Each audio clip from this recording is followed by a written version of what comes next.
Hello and welcome to the WebCertain Global Marketing News Bulletin. I'm Cal O'Connell and here are today's top stories. Baidu has cut its quarterly revenue forecast after advertising criticism.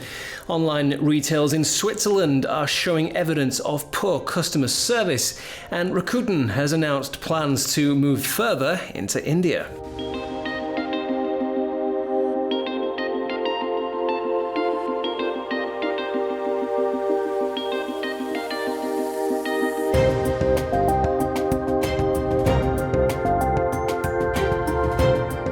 Baidu has announced a cut in its quarterly revenue projection, apparently due to the recent scrutiny it's come under regarding its paid search results. In the statement, the company said that it was reducing its second quarter revenue forecast from over 20 billion won to 18 billion won, following the recent announcement that shares in Baidu fell another 5% after falling 13% since the beginning of the year. Criticism has been directed at the company following the controversial death of a Chinese student, where it was claimed that it was advertising misleading medical treatments. Since then, Baidu has been hit with strict new regulations and has itself banned advertising that it deems too risky. This has led to what they call short-term uncertainty from users. A study from Swiss consulting firm Carpathia has shown that e-commerce merchants in the country fall short when it comes to customer service. The results showed that only 12% of the merchants which sold clothing, textiles and shoes guaranteed free delivery, whilst 35% charged for delivery below a certain amount and 53% always charged for delivery.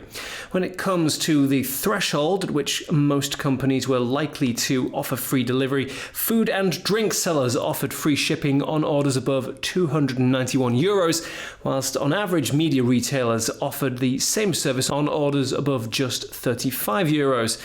However, of the 100 shops scrutinized, only 5 of them offered free returns to customers.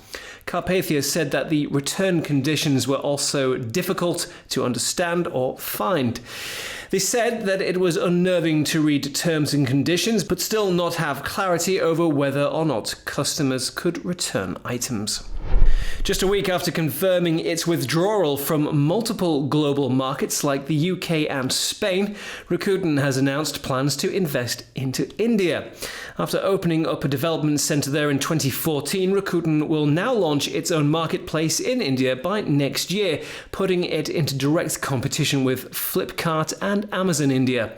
Currently one of the top 10 largest internet companies in the world, the Japanese company has been looking to steal mid-level management from its competition in India for around 2 years. With recent investments in Pinterest, multiple startups in Israel, and British money transfer company Azimo, Rakuten has reported growth in key metrics over the past year.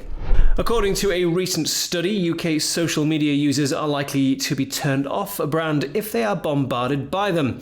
The study, done by the Chartered Institute of Marketing, showed that 52% of users said that too much coverage from one brand would have a negative effect rather than a positive one. Bombardment was even judged to be worse than a brand making false claims about content or having a negative story appear about them in the media.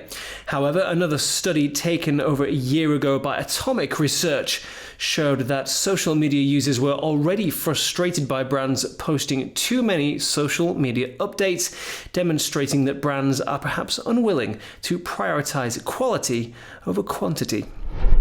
And finally, Facebook have mistakenly announced that the Philippines is at war. The mistake occurred in a post by the social network that celebrated the Philippines' 118th Independence Day that made the error of showing the national flag upside down. This meant that the white, red and blue design was shown to have the red above the blue, representing the country being at war. The Philippines Republic Act states that the flag, if flown from a flagpole, shall have its blue field on top in a time of peace, and the red field on top in a time of war.